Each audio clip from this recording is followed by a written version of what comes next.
தளபதி தான் அடுத்த முதலமைச்சர். அடுத்த முதலமைச்சர் 4 மாசம் 6 மாசம் கழிச்சு சட்டமன்றத்தில் விஜய் அந்த பக்கம் உட்கார்ந்திருக்கா, அந்த பக்கம் எங்களுடைய இளம் தலைவர் மரியாதைக்குரிய அண்ணன் உதயநிதி ஸ்டாலின் இருக்காரு.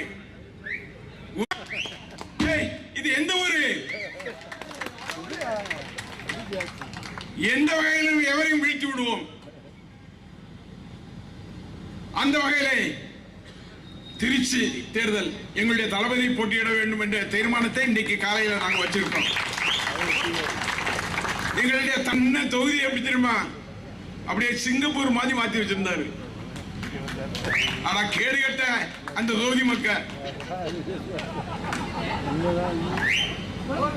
இந்த ஆதவர்ஜினான் அவன் இன்னைக்கு பேசலாம்.